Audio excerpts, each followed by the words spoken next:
Hey there everyone, Video Game Cabinet here, and tonight we're back with a review of Rocket Knight Adventures. Rocket Knight Adventures was developed by Konami and released for the Sega Genesis back in August of 1993. This one has been on my backlog since the 5th grade, and I'm just getting to it now at the age of 42. There were a lot of mascot platformers back in the 16-bit era, but I always thought this game looked like it would stand out from the rest of the pack of Sonic wannabes. So this week, I finally played all the way through it, beating the game on Children mode yesterday and Easy mode this afternoon. Even on the 2 lowest difficulty settings, Rocket Knight Adventures is no joke. This game is quite hard, much like a lot of action platformers from the early 1990s. This was obviously due to publishing companies wanting to prevent kids from beating the game too quickly on a rental instead of actually purchasing the game, but the challenge does indeed add an appreciable amount of depth and replayability to the campaign. Mastering each section to reach and triumph over the final boss, even on easy mode, is ever so satisfying. Rocket Knight Adventures stars Sparkster, an opossum who wears a rocket pack and attacks with his sword. The standard attack is a sword slash that shoots out a small projectile, but you can also charge up your energy to rocket blast in any direction. This fires Sparkster across the screen like a pinball, diagonally bouncing off the walls through tight corridors. Most levels have you traveling on foot, but certain areas mix things up by having you in constant flight, giving the game more of a shmup flavor.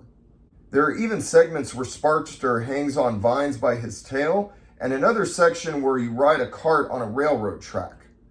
I really like the variety Rocket Knight Adventures consistently throws at you in the 1 hour it takes to run through all 7 stages. You never know what you'll see next. The graphics in Rocket Knight Adventures are very vibrant and colorful, and it's impressive how fast things move in this game with little to no slowdown.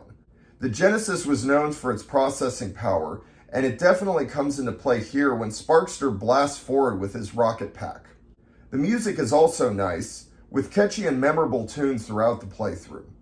Sparkster himself has a cool look and personality, making for a great mascot hero to play as. I had a lot of fun knocking Rocket Knight Adventures off my backlog and seeing why so many retro gamers regard it as such a classic. It's a bit short, but the healthy dose of challenge gives the game a fair amount of replay value and longevity. I rate Rocket Knight Adventures an 8.5 out of 10. I am happy that I was at least able to finish it on Children and Easy mode.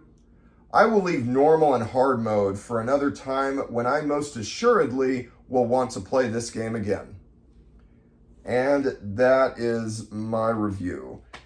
Yeah, this one was really good to get done. It's not a long game, but it's tough. It's pretty tough. It's a lot harder than I expected. But yeah, I remember this back when I was in like 5th grade, 6th grade, and it looked really cool. I had a Super Nintendo at the time, but then I did switch to Genesis and Sega CD with the CDX for a little bit before jumping to PlayStation 1. I was playing a lot of Echo the Dolphin and Sonic the Hedgehog, Sonic CD at the time, but I didn't get around to doing this game. This game looks good. It did look good back then, and I'm finally played through it now at the age of 42, so, I'm happy to finally get that done. But yeah, really fun game. Another fine example of why retro gaming is so, simple, fun, just really enjoyable, but there's depth to it because of the challenge, and it's very hard, even on the low difficulty settings. So, but anyway, those are my thoughts. 8.5 out of 10 for Rocket Knight Adventures, and have a good night.